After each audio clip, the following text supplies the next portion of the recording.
Xavier, alors oui, justement, vous avez fait une première expérience incroyable. Vous êtes parti à l'autre bout de la Terre, hein, aux îles Tonga, et vous y avez vécu pendant 9 mois. Ouais, 300 jours, 10 mois, ouais. Comme un accouchement, en fait. Plus, avec un mois de rab, histoire de... Donc on voit des photos, bon, ça... En hipster. On en a parlé, voilà, vous étiez déjà très près Ah ouais, tout seul. jolie barbe, ouais. Donc c'est quoi le déclic qui se passe dans sa tête en se disant c'est bon, j'y vais, je pars, je plaque tout, je vais vivre vos îles Tonga et en plus tout seul. Ouais, ben, on a tous des rêves. Et puis au bout d'un moment, il y a des rêves qu'on se dit tiens, ça j'ai assez envie de réaliser, ou d'autres rêves que tu dis non, ça faut vraiment pas faire. Et au bout d'un moment, quand j'ai fini ma carrière de snowboarder, je me suis dit mais j'ai envie de faire quelque chose de totalement différent, quelque chose que je connais pas. Et je connaissais la montagne, je connaissais le froid, je suis social. Ben, j'ai retourné tout ça et ça a fait tout seul sur une île inhabitée, en solitaire, pendant 300 jours. Mais il y a un déclic. On ne se dit pas tout d'un coup, bon, bah tiens, parmi mes rêves, 1, 2, 3, je tire au sort. Le 3/4 du temps, c'est une rupture, non? Non, mais est-ce que c'est un événement douloureux, la crise de la trentaine Non, c'était juste que quand j'avais 18 ans, j'avais un rêve, c'était, il y avait l'extrême de Verbier. Et moi, j'étais en apprentissage et je voyais ces riders qui descendaient et j'étais là, waouh, ça doit être super beau. Je faisais aussi un peu de snowboard et je me suis dit, bah, je vais m'entraîner puis je vais faire un peu des compétitions. Et si un jour je pourrais rider cette compétition, ce serait incroyable.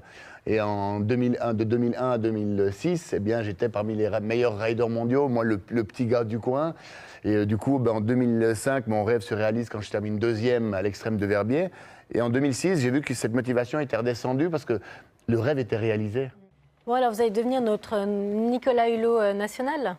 Alors ça, je sais pas, c'est pas vraiment le but, mais... Alors vous avez vos petites globes là pour nous montrer un peu le périple en fait. Là, l'idée, c'est vraiment de ce voyage, on a des toutes petites machines qui font 230 kilos, qui nous permettent de décoller très court et de poser très court. Donc ça nous permet de rendre accessibles des lieux sur la planète qui, par voie terrestre, prendraient des jours ou sont quasiment impossibles. Et l'idée, c'est avec ces petites machines d'aller à la rencontre de notre planète.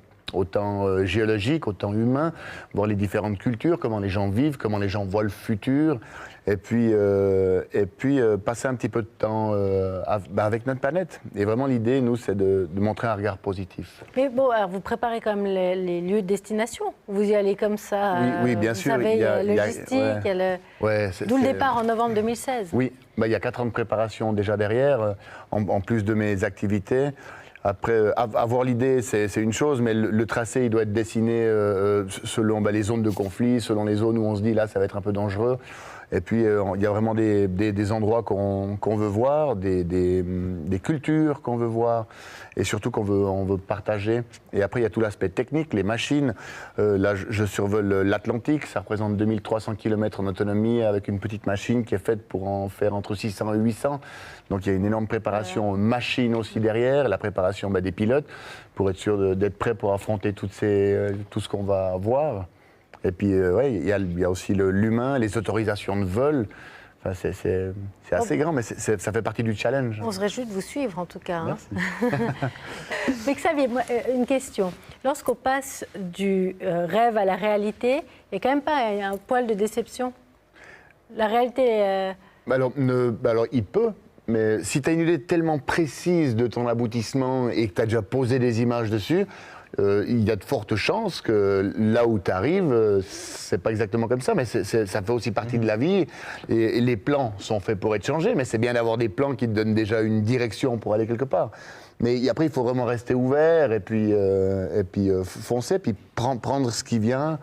Mais non, il ne faut pas avoir trop d'attentes, en fait. Y aller en étant... Ça serait dommage d'être déçu quand ton rêve est abouti, tu vois. Ça serait vraiment dommage. J'avais déjà raté ma vie, tu sais que j'ai pas bien compris comment que c'était arrivé. Faut dire que j'étais tête en l'air, mon scotch et les pieds sur terre. Je crois que ceux qui sont dans la lune finissent jamais dans l'espace.